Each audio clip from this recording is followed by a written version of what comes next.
Halo teman-teman, kenalin aku Sumiati, mahasiswa aktif STKIP Indramayu yang kini berubah menjadi Universitas Darul Ma'arif. Aku dari Fakultas Keguruan dan Ilmu Pendidikan dengan program studi yaitu Pendidikan Bahasa dan Sastra Indonesia semester 4. Nah, di video kali ini kita akan membahas mengenai novel. Apa saja poin-poinnya akan kita bahas? Yuk cek videonya! Membaca merupakan kegiatan yang memiliki banyak manfaat. Membaca dapat digunakan sebagai aktivitas pengisi waktu senggang sekaligus sebagai aktivitas untuk menambah wawasan. Banyak teks bacaan yang dapat dibaca sesuai dengan minat yang kamu miliki. Salah satunya adalah novel. Novel merupakan salah satu wujud karya kreatif di bidang prosa fiksi. Novel berisi kisah hidup tokoh-tokoh di dalamnya dengan segala konflik yang dialaminya. Novel memiliki isi yang lebih panjang daripada cerpen, sehingga membaca novel tidak dapat dilakukan hanya dalam satu kali duduk.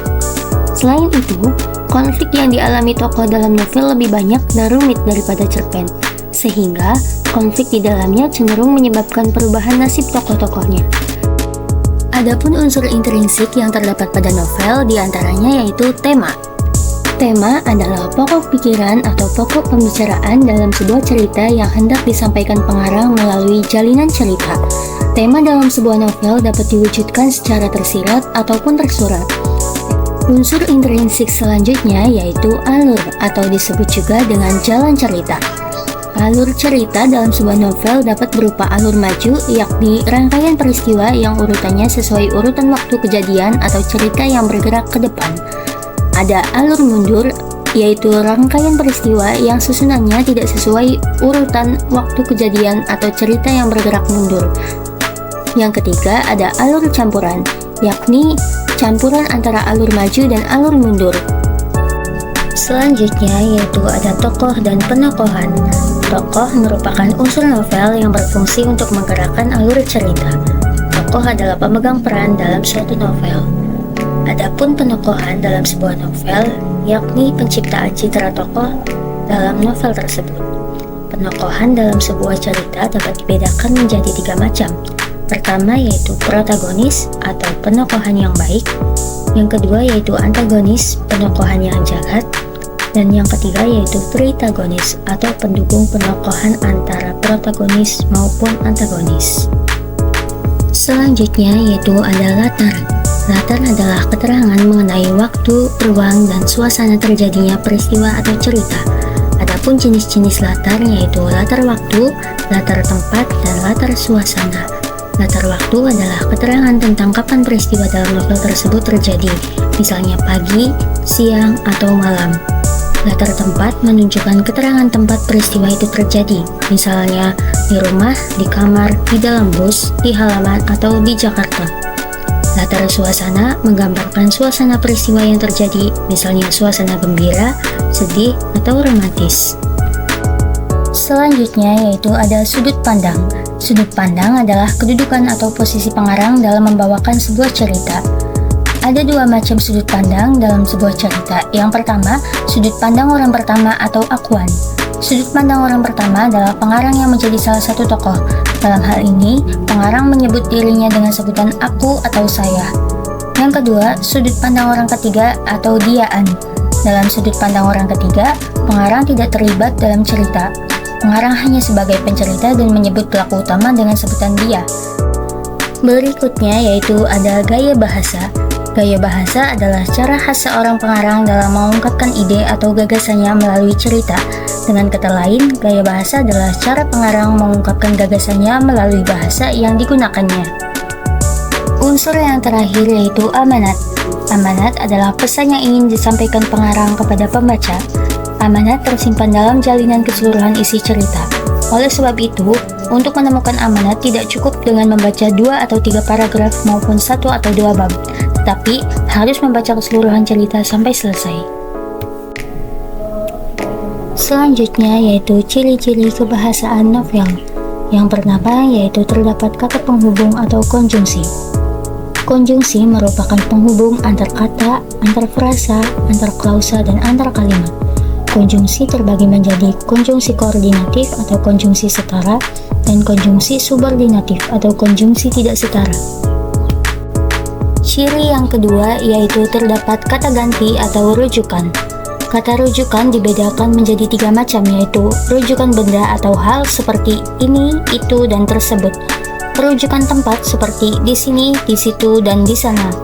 Rujukan persona atau orang seperti dia, ia, mereka, dan beliau. Selanjutnya yaitu ada kalimat kompleks atau kalimat majemuk. Kalimat majemuk adalah kalimat yang terdiri atas lebih dari satu aksi, peristiwa, atau keadaan sehingga mempunyai lebih dari satu verba utama dan lebih dari satu struktur. Selanjutnya yaitu susunan paragraf. Novel merupakan karangan yang berbentuk prosa. Prosa memiliki susunan paragraf yang bebas. Kalimat-kalimatnya dirangkai dalam bentuk yang tidak terbatas oleh aturan seperti puisi. Rangkaian kalimatnya tidak harus diwujudkan sebagai bait-bait atau baris-baris sajak. Susunan paragraf dalam novel sesuai keinginan dari penulis. Selanjutnya yaitu ragam bahasa idiolek. Setiap novel memiliki tata bahasa yang berbeda-beda sesuai latar belakang kebahasaan pengarang. Ragam bahasa idiolek yang dimiliki satu novel tidak akan sama dengan novel lainnya. Idiolek menyebabkan tata bahasa maupun pilihan kata dalam satu novel bersifat perseorangan. Sifat perseorangan tersebut timbul karena adanya ciri khas dari pribadi penulis. Berikutnya yaitu tata kalimat lentur dan padu. Kalimat dalam novel disusun secara fleksibel. Umumnya, novel terdiri atas kalimat tidak langsung sekaligus kalimat langsung. Setiap kalimat selalu berhubungan dengan kalimat lain sehingga menciptakan kepaduan cerita. Selanjutnya yaitu diksi atau pilihan kata. Diksi adalah pilihan kata yang digunakan penulis untuk mengungkapkan suatu hal. Dalam novel diperbolehkan menggunakan kata tidak baku. Misalnya pada kalimat tidak langsung yang mengandung ragam bahasa lisan atau bahasa percakapan, seperti enggak atau ngapain. Berikutnya yaitu kata bermakna denotatif dan konotatif. Terdapat banyak kosakata dalam sebuah novel. Kata dibedakan menjadi 2 macam, yaitu kata yang bermakna denotasi dan konotasi. Kata bermakna denotasi digunakan untuk menggambarkan keadaan yang sebenarnya. Adapun kata yang bermakna konotasi digunakan untuk menggambarkan kiasan atau suatu keadaan demi menciptakan kesan keindahan. Dan ciri yang terakhir tentunya penulisan novel harus sesuai dengan pedoman umum ejaan bahasa Indonesia.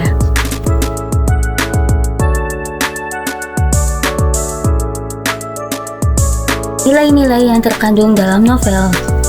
Yang pertama, ada nilai moral, yaitu nilai yang berkaitan dengan akhlak atau tingkah laku seseorang. Yang kedua, ada nilai sosial, yaitu nilai yang berkaitan dengan norma yang berada di dalam masyarakat. Yang ketiga, ada nilai keagamaan, yaitu nilai yang berkaitan dengan tuntutan beragama. Yang keempat, ada nilai pendidikan, yaitu nilai yang berkaitan dengan pengubahan tingkah laku dari buruk ke baik. Yang kelima, ada nilai keindahan, yaitu nilai yang berkaitan dengan hal-hal yang menarik atau menyenangkan. Yang keenam, ada nilai etika, yaitu nilai yang berkaitan dengan sopan santun dalam kehidupan. Yang ketujuh, ada nilai politis, yaitu nilai yang berkaitan dengan pemerintahan. Yang kedelapan, ada nilai budaya, yaitu nilai yang berkaitan dengan adat istiadat. Dan yang terakhir, yaitu ada nilai psikologis, menyangkut masalah eksistensi diri manusia. Berikutnya yaitu langkah-langkah dalam merancang sebuah novel. Yang pertama yaitu menentukan tema. Yang kedua yaitu menentukan alur. Yang ketiga yaitu menciptakan tokoh utama.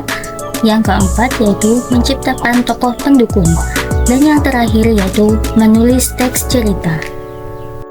Nah, sudah jelas kan teman-teman? Semangat terus belajarnya ya, dan bye-bye!